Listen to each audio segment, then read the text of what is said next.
Desa Giringwojo terletak di ujung timur Kabupaten Tuban, sebuah wilayah yang dikelilingi hutan kecil dan sawah-sawah luas.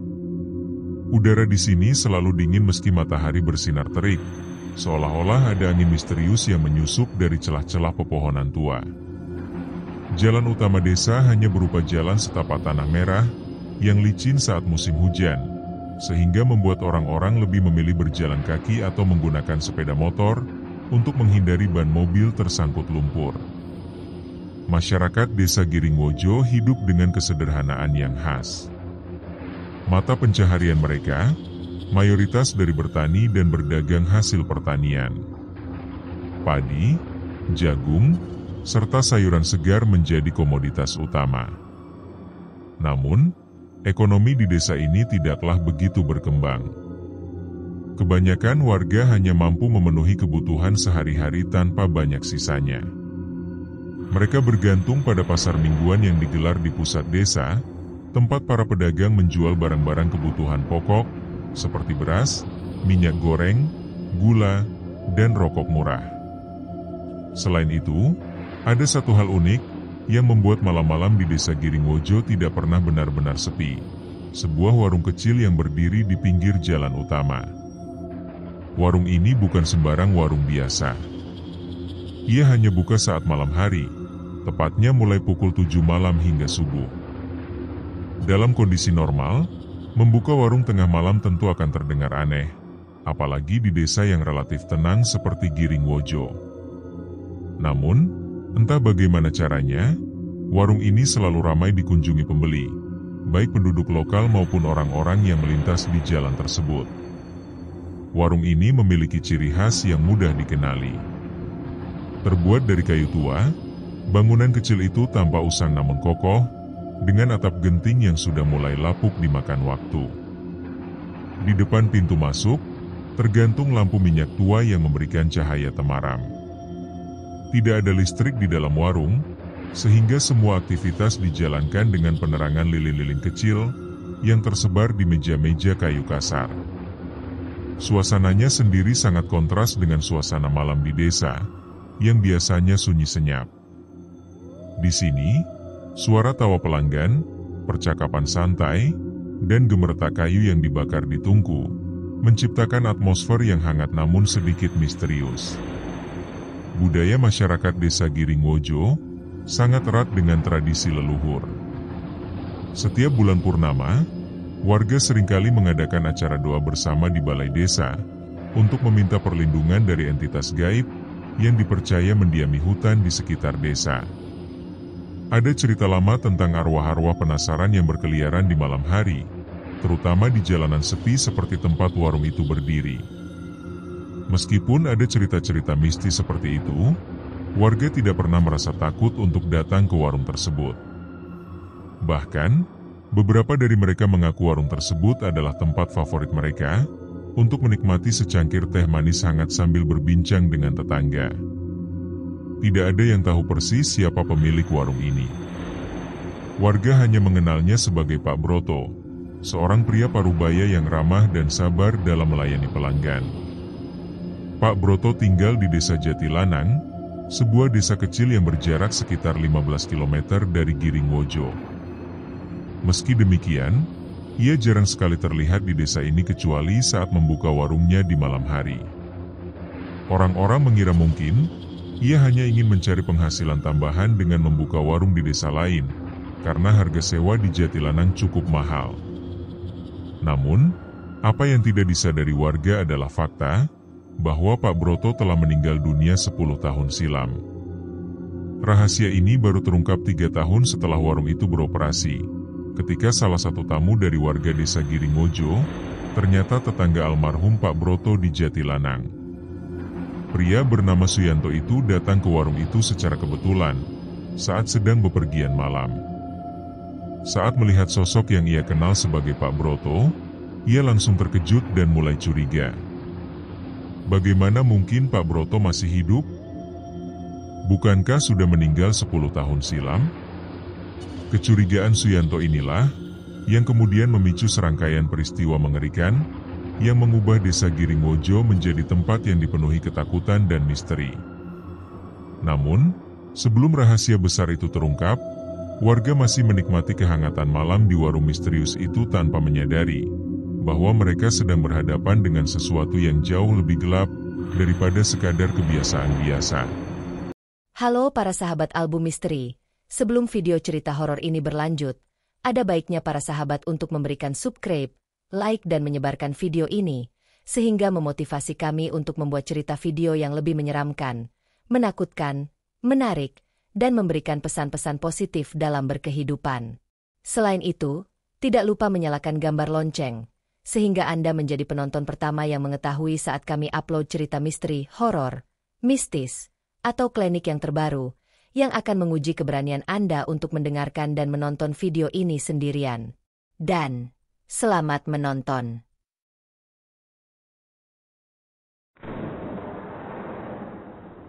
Malam itu, seperti biasanya, warung Pak Broto dipenuhi pelanggan.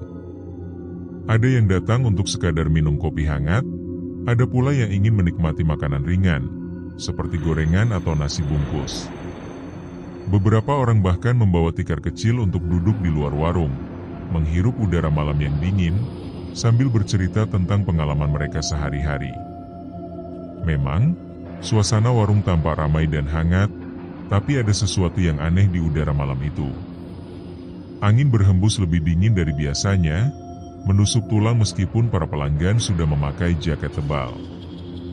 Lampu minyak di depan pintu masuk berayun-ayun pelan, seolah-olah digerakkan tangan tak kasat mata.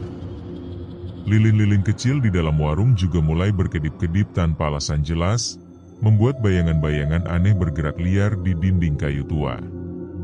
Suyanto, tamu dari desa Jatilanang, adalah salah satu yang merasakan ketidakberesan ini.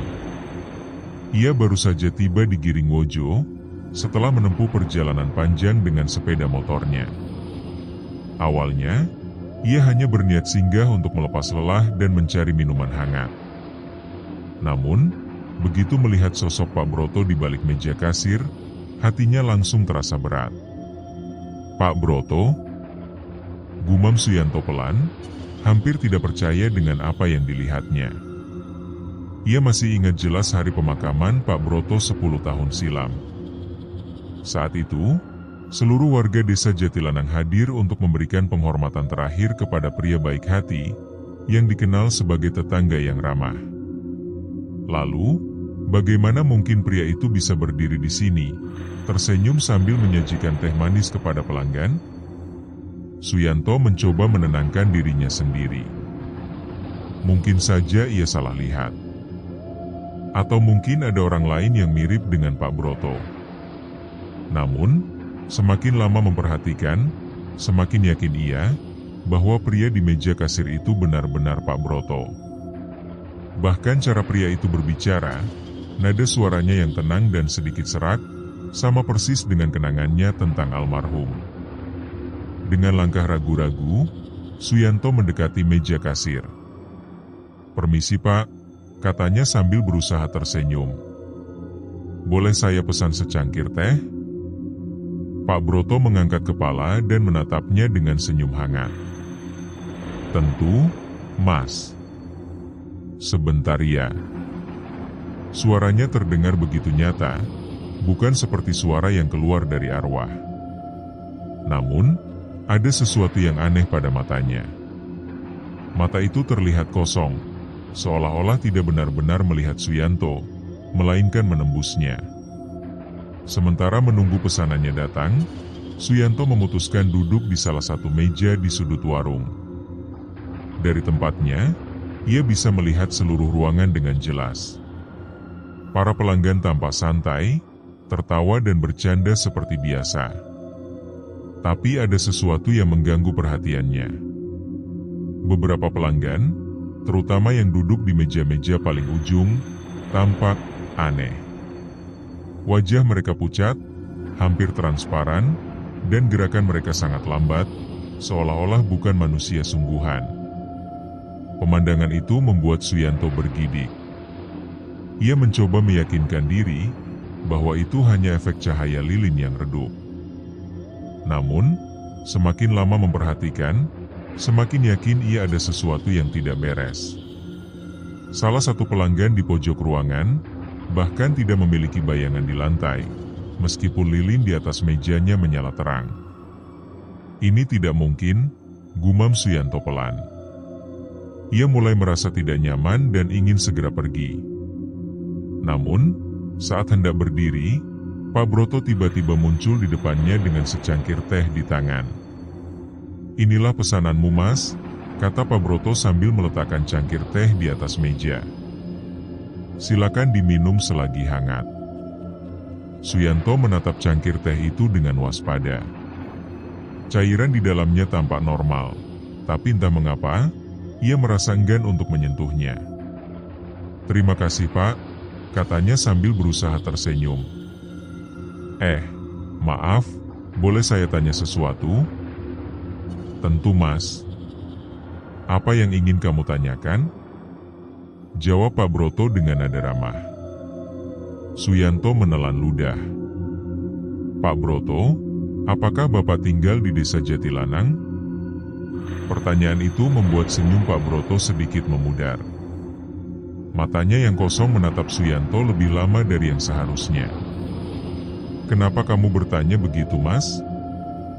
Saya hanya penasaran," jawab Suyanto gugup. "Saya dari desa Jatilanang, dan saya merasa pernah melihat Bapak di sana dulu."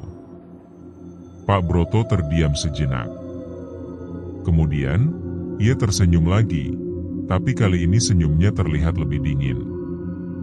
"Oh, begitu ya? Mungkin kamu salah lihat, Mas. Aku sudah lama tinggal di sini, di Giringwojo." Jawaban itu membuat bulu kuduk Suyanto merinding. Ia tahu betul bahwa Pak Broto tidak pernah tinggal di Giringwojo. Pria itu adalah penduduk asli desa Jatilanang, dan semua orang di sana tahu bahwa ia telah meninggal 10 tahun silam. Sebelum Suyanto sempat mengatakan apapun, salah satu pelanggan di meja sebelah tiba-tiba berdiri, berjalan ke arahnya. Pria itu tampak aneh, dengan tubuh kurus kering dan wajah yang penuh luka. Matanya kosong, sama seperti mata Pak Broto. Saat pria itu mendekat, Suyanto merasakan hawa dingin yang menusuk tulang. "Mas, kamu kenal dia?" tanya pria itu dengan suara serak, sambil menunjuk ke arah Pak Broto. Suyanto terkejut. Ia tidak tahu harus menjawab apa. Iya, saya pikir saya kenal dia." Pria itu tertawa pelan, tapi tawanya terdengar seperti desisan angin malam. "Kalau kamu kenal dia, kamu pasti tahu bahwa dia sudah mati, kan?" Kalimat itu membuat Suyanto terdiam.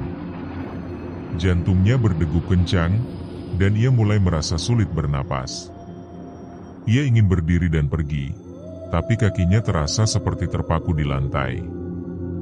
Pak Broto yang berdiri di belakang meja hanya tersenyum dingin. "Jangan takut, Mas. Kami tidak akan menyakitimu.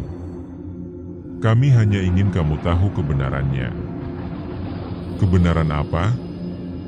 Pikiran Suyanto berputar cepat. Ia mulai menyadari bahwa warung ini bukan tempat biasa.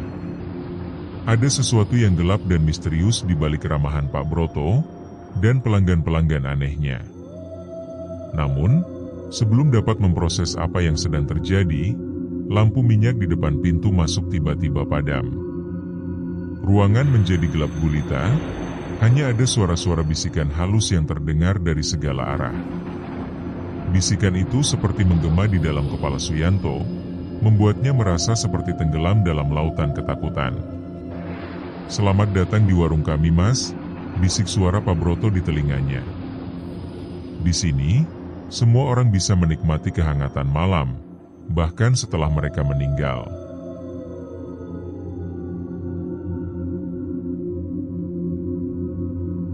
Gelap. Semua lilin di dalam warung tiba-tiba padam, meninggalkan ruangan dalam keheningan mencekam. Hanya ada suara bisikan halus yang terus menggema, seolah-olah datang dari segala arah. Suyanto duduk membeku di kursinya, Tubuhnya gemetar tak terkendali. Ia merasakan udara semakin dingin, menusuk kulit hingga ke tulang. Suara langkah kaki pelan mulai terdengar mendekat, meskipun ia tidak bisa melihat apapun. "Kenapa kamu takut, Mas?" Suara Pak Broto terdengar lagi, kali ini lebih dekat. "Kami hanya ingin berbagi cerita." Suyanto mencoba berbicara, tapi lidahnya keluh. Ia hanya bisa menelan ludah dengan susah payah, sambil berusaha memahami situasi yang sedang terjadi. Apakah ini mimpi? Ataukah ia benar-benar berada di tempat yang dipenuhi makhluk-makhluk halus? Tiba-tiba, cahaya redup mulai muncul kembali. Bukan dari lilin atau lampu minyak, melainkan dari sesuatu yang lebih aneh, cahaya biru pucat yang berdenyut seperti jantung. Cahaya itu berasal dari tengah ruangan, tepat di atas meja kayu tua tempat Pak Broto biasa duduk. Di bawah cahaya itu, tampak bayangan-bayangan hitam yang bergerak cepat, seperti asap yang menari-nari. "Ini adalah rahasia kami," kata Pak Broto dengan nada datar. "Warung ini bukan sekadar tempat untuk makan dan minum. Ini adalah tempat pertemuan antara dunia manusia dan dunia lain." Suyanto akhirnya berhasil mengeluarkan suaranya, meskipun terdengar parau. Dunia lain?" Pak Broto mengangguk perlahan. "Ya, Mas. Dunia orang-orang yang sudah meninggal, seperti aku dan mereka." Ia menunjuk ke arah para pelanggan yang duduk di meja-meja lain. Sekarang, Suyanto bisa melihat dengan jelas bahwa wajah-wajah mereka pucat pasi, beberapa bahkan memiliki luka-luka yang mengerikan. Ada yang kehilangan mata, ada yang wajahnya tertutup darah kering, dan ada yang tubuhnya terlihat seperti mayat yang sudah membusuk. Namun, yang paling mengejutkan adalah fakta bahwa mereka semua tersenyum. Senyum-senyum itu terlihat begitu kosong, tanpa emosi sama sekali, seolah-olah mereka tidak memiliki jiwa. "Kami tidak bisa meninggalkan dunia ini sepenuhnya," lanjut Pak Broto. "Ada sesuatu yang mengikat kami di sini. Mungkin rasa penasaran, mungkin dendam, atau mungkin keinginan untuk tetap hidup." Suyanto merasa napasnya semakin sesak. "Jadi, kamu sudah mati?" Pak Broto tersenyum tipis. 10 tahun silam. Kecelakaan di jalan ini, tepat di tempat warung ini berdiri. Tubuhku hancur, tapi jiwaku tidak bisa pergi. Aku memutuskan untuk tetap tinggal, membuka warung ini agar aku bisa merasakan kehangatan malam bersama orang-orang yang masih hidup. Dan ternyata, banyak sekali orang yang datang ke sini, tanpa menyadari siapa aku sebenarnya. Suyanto menatap sekelilingnya. Ia baru menyadari bahwa beberapa pelanggan di warung ini adalah orang-orang yang juga telah meninggal, tetapi roh-roh mereka masih berkeliaran di dunia ini. Ada yang tampak tenang, ada yang tampak kesakitan, dan ada yang tampak marah. Namun, satu hal yang pasti, mereka semua terjebak di sini, di warung ini. "Lalu, kenapa aku bisa masuk ke sini?" tanya Suyanto dengan suara bergetar. "Apa aku juga akan?" Pak Broto menggeleng pelan. "Tidak, Mas. Kamu masih hidup. Tapi kamu salah satu dari sedikit orang yang bisa melihat kebenaran ini. Biasanya, orang-orang yang datang ke sini hanya melihat warung biasa, dengan pemilik warung yang ramah dan pelanggan yang santai. Mereka tidak menyadari sedang duduk bersama orang-orang yang sudah mati." Suyanto merasa tubuhnya semakin lemas. Ia tidak tahu apakah harus merasa lega, karena masih hidup atau ketakutan, karena telah melihat rahasia gelap ini. "Kenapa kamu memberitahuku semua ini?" Pak Broto menatapnya dengan mata kosongnya. "Karena kamu adalah orang dari desaku. Kamu tahu siapa aku sebenarnya. Dan aku butuh bantuanmu." "Bantuan?" Suyanto semakin bingung. Untuk apa?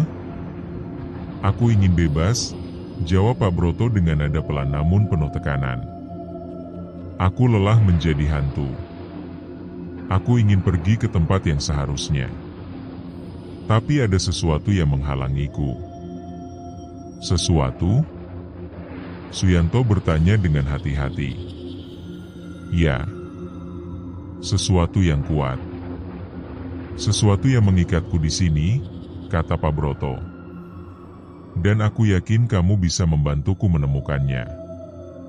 Sebelum Suyanto sempat bertanya lebih lanjut, cahaya biru pucat itu mulai memudar. Ruangan kembali diterangi lilin-lilin kecil, yang entah bagaimana caranya menyala kembali. Para pelanggan kembali ke aktivitas mereka seperti biasa, seolah-olah tidak ada yang terjadi. Pak Broto pun kembali ke balik meja kasir, tersenyum ramah kepada pelanggan yang baru datang. Namun, bagi Suyanto, semuanya sudah berubah. Ia tidak bisa lagi melihat warung ini sebagai tempat biasa. Setiap sudut ruangan, setiap wajah pelanggan, bahkan secangkir teh yang belum disentuhnya, terasa penuh dengan misteri dan ketegangan. "Mas, kamu baik-baik saja?" tanya Pak Broto, suaranya kembali terdengar hangat seperti biasa. Suyanto mengangguk pelan, meskipun hatinya dipenuhi oleh ketakutan. "Iya, Pak. Terima kasih." Ia bangkit dari kursinya, meninggalkan secangkir teh yang belum diminum. Saat melangkah keluar dari warung, angin malam yang dingin langsung menyambutnya.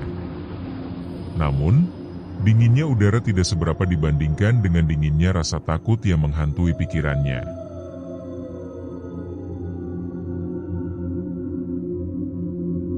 Setelah meninggalkan warung misterius itu, Suyanto tidak bisa tidur sepanjang malam. Pikirannya dipenuhi bayangan-bayangan aneh yang ia lihat di dalam warung. Wajah-wajah pucat pelanggan, cahaya biru pucat yang berdenyut seperti jantung, dan senyum dingin Pak Broto yang terus menghantui benaknya. Ia tahu tidak bisa begitu saja melupakan apa yang telah terjadi. Ada sesuatu yang lebih besar dari sekadar kejadian biasa, dan ia merasa memiliki tanggung jawab untuk mencari tahu lebih lanjut. Keesokan harinya, Suyanto memutuskan kembali ke desa Jatilanang. Ia ingin mencari informasi tentang kecelakaan yang menewaskan Pak Broto 10 tahun silam.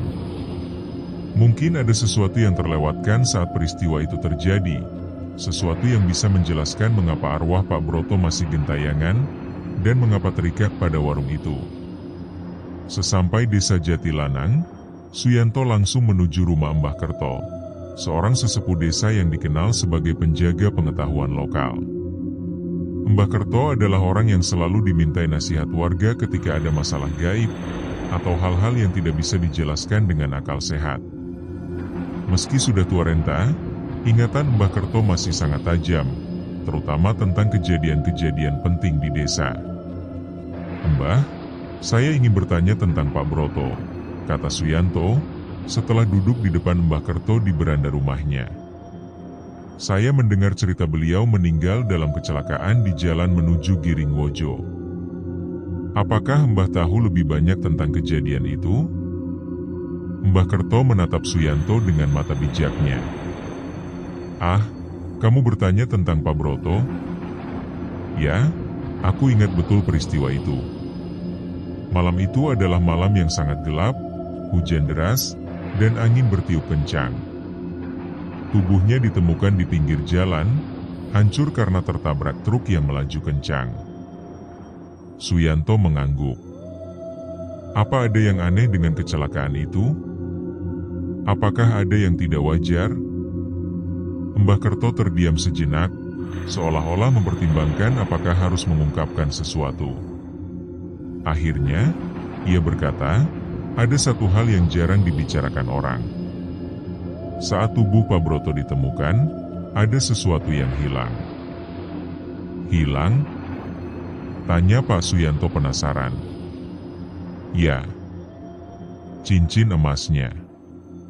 cincin yang selalu dikenakan di jari manisnya sejak menikah. Tidak ada yang tahu kemana perginya cincin itu. Beberapa orang mengira cincin itu mungkin terlepas saat kecelakaan, tapi tidak ada yang menemukannya meskipun sudah mencari di sekitar lokasi kejadian. Suyanto merenung. Cincin emas? Apakah itu yang menjadi penyebab arwah Pak Broto terikat di dunia ini?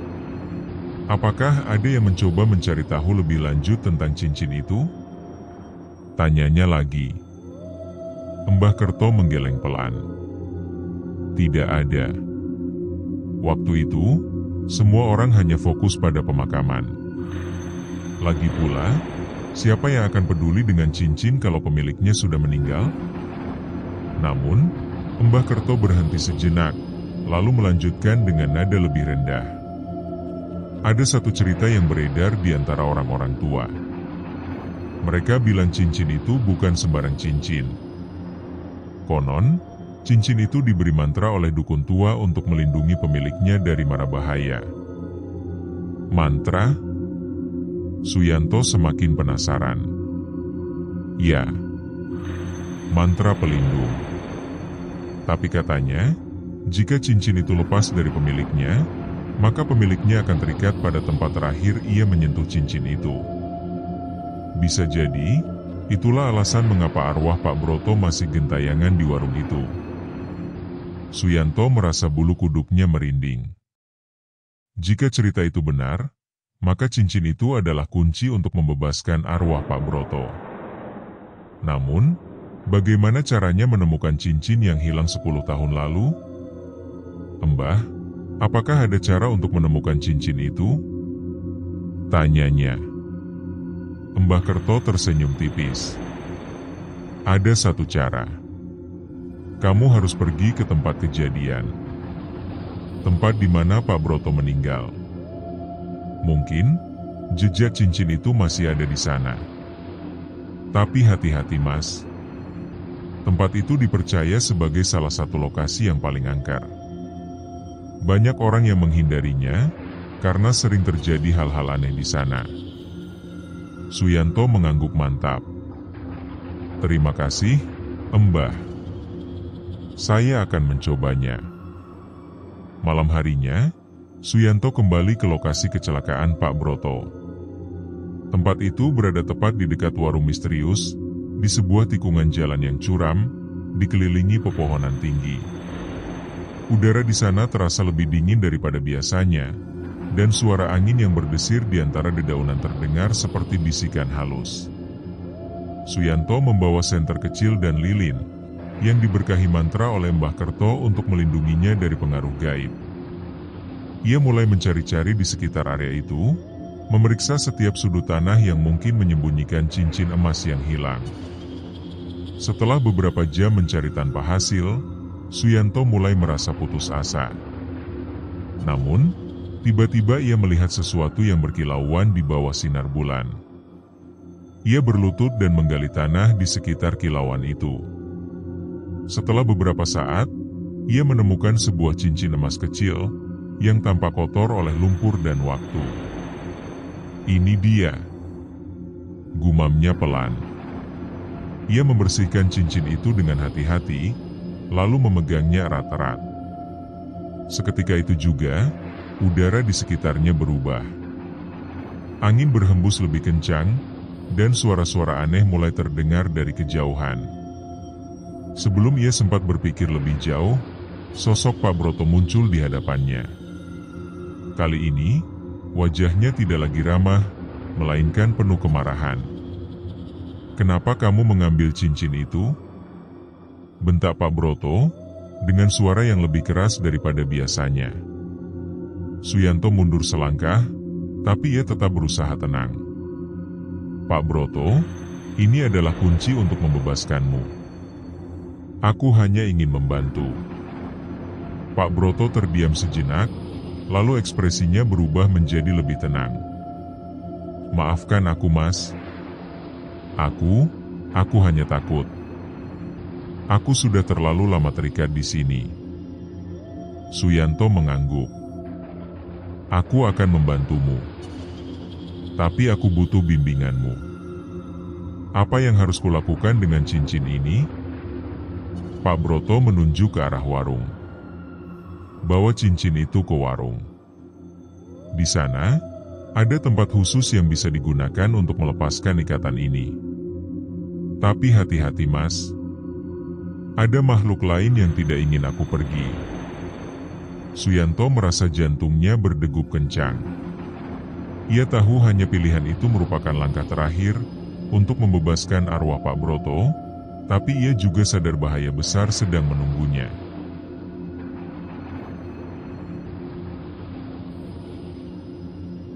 Suyanto kembali ke warung dengan perasaan campur aduk antara takut dan penasaran.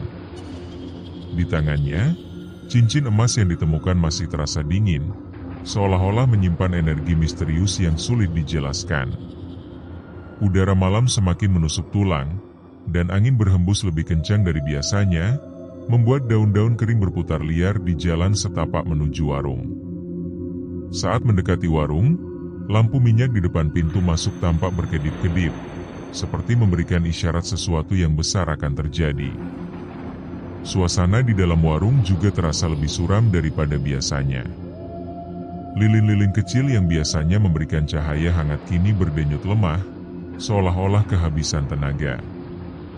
Para pelanggan hantu duduk diam di meja-meja mereka, menatap Suyanto dengan mata kosong tanpa ekspresi. Pak Broto sudah menunggunya di balik meja kasir. Wajahnya terlihat lebih pucat dari sebelumnya, dan senyumnya kali ini tidak lagi ramah, melainkan penuh ketegangan. "Kamu membawanya?" tanya Pak Broto dengan suara pelan tapi tegas. Suyanto mengangguk sambil mengeluarkan cincin emas dari sakunya. "Ini dia. Apa yang harus kulakukan sekarang?" Pak Broto menunjuk ke sudut ruangan, tempat sebuah altar kecil tersembunyi di balik tirai usang. Altar itu terbuat dari kayu tua yang sudah lapuk dimakan waktu, dengan ukiran simbol-simbol aneh, yang tampak seperti mantra kuno. Di atas altar, ada sebuah mangkuk kecil berisi abu, dan beberapa benda lain yang tidak bisa dikenali dengan jelas. "Itu adalah altar yang digunakan untuk ritual," kata Pak Broto. "Letakkan cincin itu di atas altar, lalu ucapkan mantra yang akan aku ajarkan padamu." Suyanto merasa ragu. "Mantra? Apakah ini aman?" Pak Broto tersenyum tipis. "Aku tidak bisa memastikan apakah ini aman atau tidak. Tapi jika kamu ingin membantuku, ini adalah satu-satunya cara. Aku sudah terlalu lama terjebak di sini, Mas. Aku ingin bebas." Setelah ragu sejenak, Suyanto akhirnya mengangguk. Ia melangkah ke arah altar dengan hati-hati, sementara para pelanggan hantu mulai berbisik-bisik di belakangnya.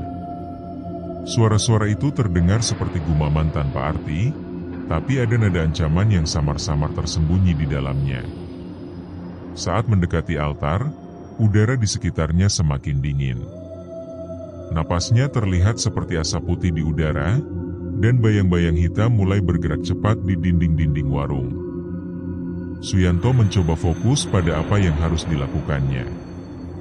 Ia meletakkan cincin emas di atas altar, lalu menatap Pak Broto. "Apa mantra yang harus kuucapkan?" tanyanya. Pak Broto menghela napas panjang. "Ucapkan ini, roh yang terikat, kembalilah ke asalmu. Cincin ini adalah kunci, bebaskanlah dirimu." Ulangi 3 kali dengan suara keras dan jelas. Suyanto mengangguk. Ia menarik napas dalam-dalam, lalu mulai mengucapkan mantra tersebut. "Roh yang terikat, kembalilah ke asalmu. Cincin ini adalah kunci, bebaskanlah dirimu." Begitu kata-kata itu keluar dari mulutnya, lilin-lilin di dalam warung langsung padam bersamaan. Ruangan menjadi gelap gulita, hanya ada cahaya biru pucat yang muncul dari altar. Cahaya itu semakin terang, hingga seluruh ruangan dipenuhi cahaya biru, yang berdenyut seperti detak jantung. Tiba-tiba, suara gemuruh terdengar dari luar warung. Angin berhembus sangat kencang, membuat pintu dan jendela warung bergoyang keras. Para pelanggan hantu mulai berteriak-teriak, suara mereka terdengar seperti jeritan kesakitan yang memekakan telinga. Beberapa dari mereka mencoba mendekati altar, tapi tubuh mereka seperti tertahan kekuatan gaib yang tak terlihat. "Lanjutkan," teriak Pak Broto dengan suara yang penuh tekanan. "Jangan berhenti." Suyanto segera mengulangi mantra itu untuk kedua kalinya. "Roh yang terikat, kembalilah ke asalmu. Cincin ini adalah kunci, bebaskanlah dirimu." Kali ini, cahaya biru di altar mulai berubah warna menjadi merah menyala. Udara di dalam warung terasa semakin panas, seolah-olah api sedang berkobar di sekitar mereka. Para pelanggan hantu mulai menghilang satu persatu, tubuh mereka larut ke dalam cahaya merah seperti asap yang diserap oleh api. Namun, ada satu sosok yang tetap bertahan, seorang pria tinggi besar dengan wajah tertutup luka-luka mengerikan. Matanya menyala merah, dan tubuhnya dipenuhi aura hitam pekat. Ia melangkah ke arah Suyanto dengan gerakan lambat tapi penuh ancaman. "Kamu tidak akan bisa membebaskannya," bentak pria itu, dengan suara serak yang menggelegar. "Dia milikku."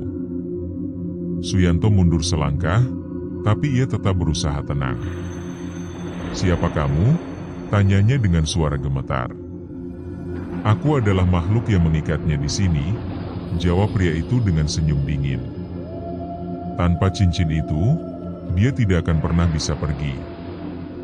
Dan sekarang, kamu akan membayar karena mencoba merebutnya dariku." Sebelum pria itu sempat mendekat, Pak Broto tiba-tiba muncul di depan Suyanto, melindunginya dari serangan makhluk itu. "Cepat, ucapkan mantra terakhirnya," teriak Pak Broto. Suyanto tidak punya waktu untuk berpikir.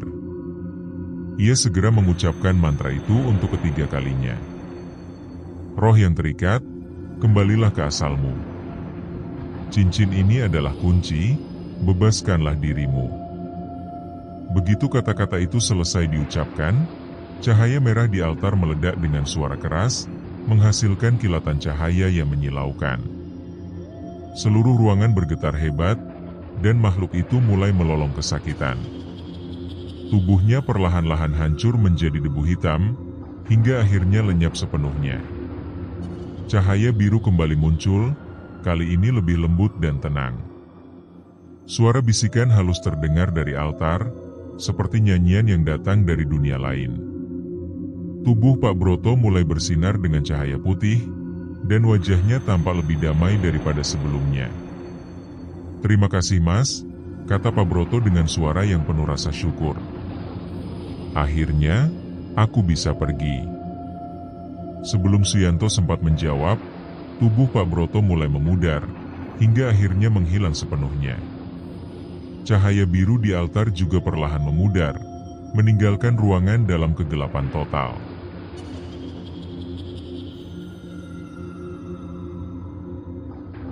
Setelah cahaya biru di altar memudar, keheningan mendalam menyelimuti warung. Suyanto masih berdiri di tempatnya, tubuhnya gemetar akibat ketegangan yang baru saja dialami. Ia mencoba menenangkan diri dengan menarik napas dalam-dalam, tapi udara di sekitarnya terasa begitu dingin dan kosong, seolah-olah semua kehidupan telah ditarik keluar dari ruangan itu. Perlahan-lahan, lilin-lilin kecil di dalam warung mulai menyala kembali, memberikan sedikit penerangan pada ruangan yang gelap. Namun, suasana di dalam warung sudah jauh berbeda. Tidak ada lagi suara tawa pelanggan atau percakapan santai.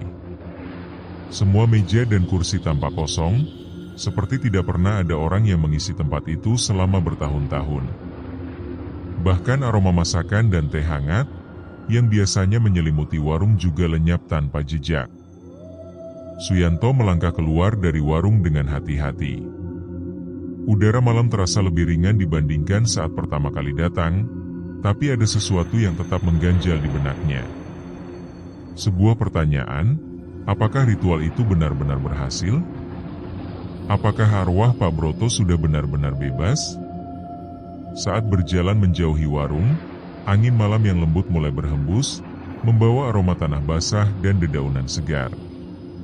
Suara jangkrik yang biasanya tidak terdengar di dekat warung itu kini terdengar jelas, seolah-olah alam mulai kembali normal, setelah sekian lama tertekan kekuatan gaib. Namun, sebelum sempat melangkah lebih jauh, sebuah suara lembut terdengar dari belakangnya. "Mas." Suyanto berbalik dengan cepat, jantungnya berdegup kencang.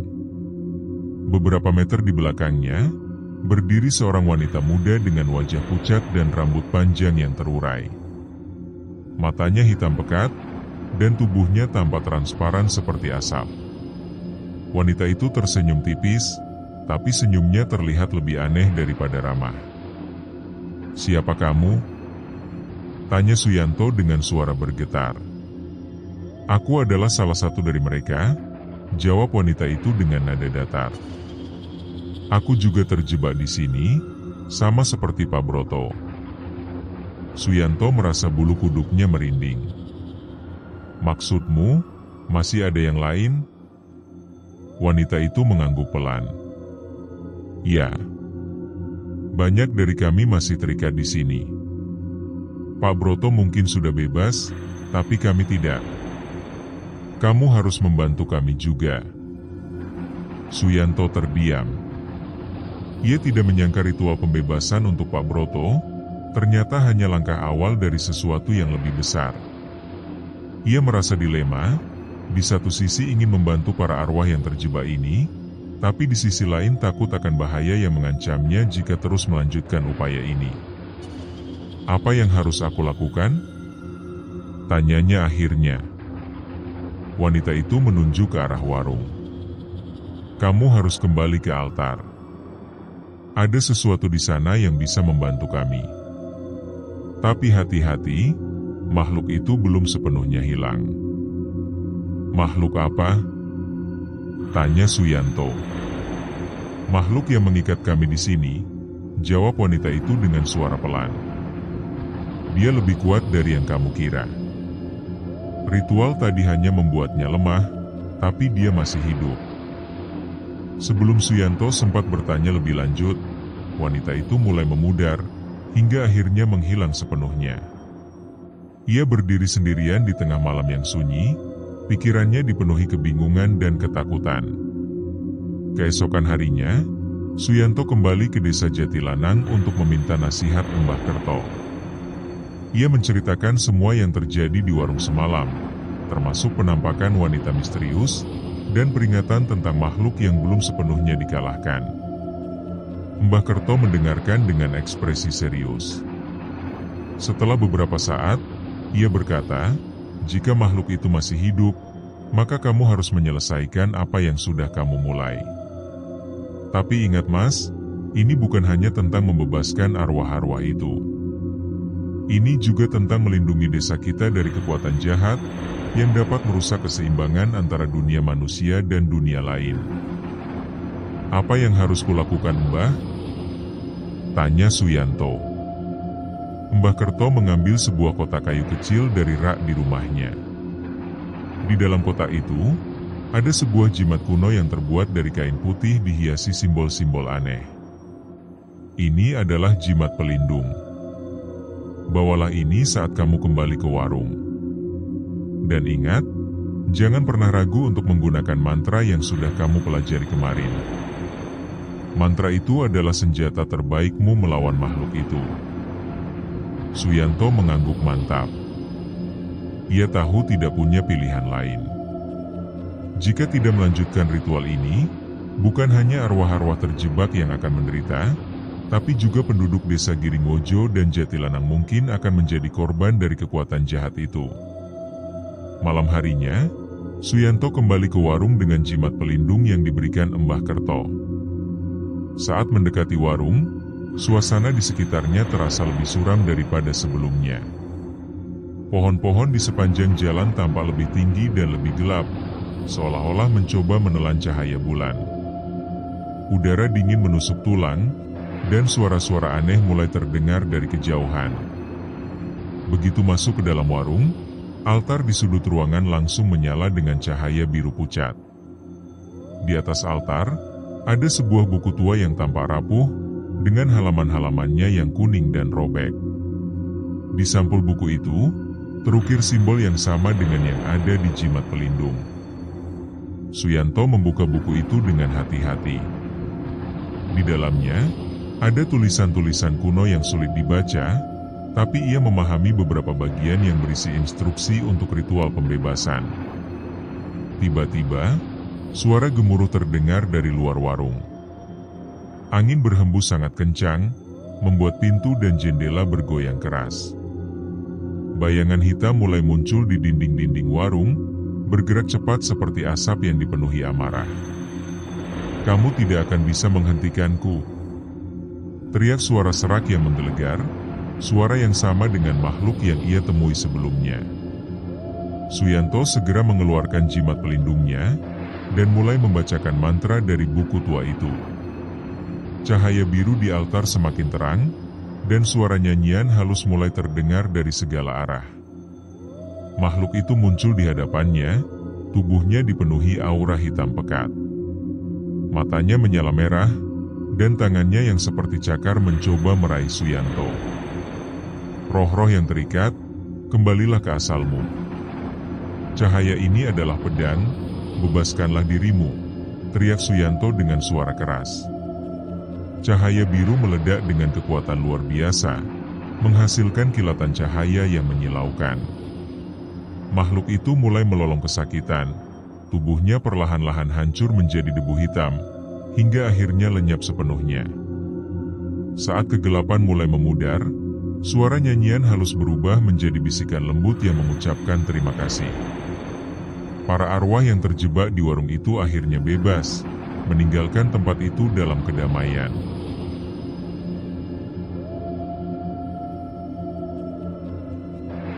Setelah ritual pembebasan yang menegangkan, suasana di desa Giringwojo mulai berubah secara perlahan. Warung misterius yang selama bertahun-tahun menjadi tempat pertemuan antara manusia dan arwah kini tampak kosong dan terbengkalai. Tidak ada lagi cahaya lilin yang menyala di malam hari, tidak ada lagi suara tawa pelanggan, dan tidak ada lagi sosok Pak Broto yang ramah di balik meja kasir. Hanya ada bangunan kayu tua yang semakin lapuk dimakan waktu, seolah-olah alam sedang mengambil alih kembali tempat itu. Suyanto merasa lega setelah berhasil membebaskan arwah-arwah yang terjebak di warung itu, termasuk Pak Broto. Namun, pengalaman tersebut meninggalkan bekas mendalam dalam dirinya. Ia seringkali terbangun di tengah malam dengan mimpi-mimpi tentang cahaya biru pucat, altar kuno, dan makhluk hitam pekat yang mencoba menyerangnya. Meski begitu, ia juga merasa bangga telah membantu mengembalikan keseimbangan antara dunia manusia dan dunia lain. Beberapa minggu setelah kejadian itu, Suyanto memutuskan mengunjungi desa Jatilanang. Ia ingin melaporkan apa yang terjadi kepada Mbah Kerto, orang yang telah membantunya memahami rahasia di balik warung hantu itu. Saat tiba di rumah Mbah Kerto, sesepuh desa itu tampak tersenyum bijak saat melihatnya. "Kamu sudah melakukannya dengan baik, Mas," kata Mbah Kerto sambil mengangguk pelan. "Warung itu sudah damai sekarang. Tidak akan ada lagi gangguan dari dunia lain." Suyanto menghela napas lega. "Terima kasih atas bantuan panjenengan, Mbah. Tanpa jimat dan nasihatmu, aku tidak akan bisa melakukannya." Mbah Kerto tersenyum tipis. "Ini adalah takdirmu, Mas. Kamu dipilih untuk membantu mereka yang tidak bisa membantu diri mereka sendiri. Ingatlah, kebaikan yang kamu lakukan tidak hanya melindungi desa kita, tapi juga membawa kedamaian bagi mereka yang sudah tiada." Setelah percakapan itu, Suyanto kembali ke kehidupan normalnya. Namun, ia tidak bisa sepenuhnya melupakan apa yang telah dialami. Kadang-kadang, saat melewati jalan menuju Giringwojo, ia merasa ada angin lembut yang menyentuh wajahnya, seolah-olah seseorang sedang berterima kasih padanya. Ia juga sering mendengar suara bisikan halus di malam hari, meskipun tidak pernah melihat siapapun. Warga desa Giringojo juga mulai menyadari ada sesuatu yang berbeda. Mereka tidak lagi merasa ketakutan saat melintasi jalan dekat warung tua itu. Beberapa dari mereka bahkan mulai membersihkan area sekitar warung, mengubur puing-puing kayu lapuk yang tersisa. Ada rasa lega yang samar-samar terasa di udara, seolah-olah beban besar telah diangkat dari pundak mereka. Namun, ada satu hal yang membuat warga penasaran. Beberapa hari setelah warung itu ditinggalkan, seorang anak kecil melihat sesosok pria tua duduk di bawah pohon dekat lokasi warung. Pria itu tersenyum ramah, lalu melambaikan tangan sebelum menghilang seperti asap. Anak itu menceritakan apa yang dilihatnya kepada orang tuanya, dan cerita itu kemudian menyebar ke seluruh desa. "Apakah itu Pak Broto?" tanya beberapa warga dengan nada penasaran. Tidak ada yang bisa memastikan. Namun, banyak yang percaya bahwa itu adalah cara Pak Broto berterima kasih kepada penduduk desa atas semua kenangan indah yang mereka habiskan bersama di warung itu. Meskipun ia sudah pergi, kehangatan yang ia tinggalkan tetap hidup di hati mereka. Beberapa bulan kemudian, desa mulai pulih sepenuhnya. Warga desa Giringojo kembali menjalani kehidupan seperti biasa, fokus pada pertanian dan perdagangan di pasar mingguan. Namun, ada satu tradisi baru yang mulai berkembang di desa. Setiap bulan purnama, warga mengadakan acara doa bersama untuk mengenang para arwah yang pernah gentayangan di sekitar desa. Acara ini bukan hanya sebagai bentuk penghormatan kepada mereka yang sudah tiada, tapi juga sebagai cara menjaga keseimbangan antara dunia manusia dan dunia lain. Suyanto sendiri menjadi lebih terlibat dalam kehidupan spiritual desa. Ia seringkali dimintai nasihat warga yang menghadapi masalah gaib, meskipun ia selalu menekankan dirinya bukan dukun atau ahli spiritual. Ia hanya seorang pria biasa, yang pernah mengalami kejadian luar biasa, dan belajar banyak darinya. Suatu malam, saat bulan purnama bersinar terang di langit, Suyanto duduk di beranda rumahnya sambil menikmati secangkir teh hangat. Udara malam terasa segar, dan angin berhembus lembut, membawa aroma tanah basah dan dedaunan segar. Ia merasa damai, seolah-olah semua ketegangan yang pernah dialami telah hilang. Saat menatap ke arah kegelapan, ia melihat sesosok pria tua berdiri di bawah pohon. Pria itu tersenyum hangat, lalu melambaikan tangan sebelum menghilang seperti asap. Melihat fenomena mistis itu, Suyanto tersenyum tipis. "Selamat jalan Pak Broto," gumamnya pelan. "Semoga kamu menemukan kedamaian di sana." Angin malam berhembus lebih lembut, seolah-olah membawa balasan dari pria tua itu.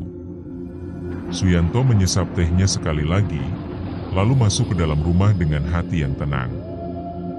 Tamat.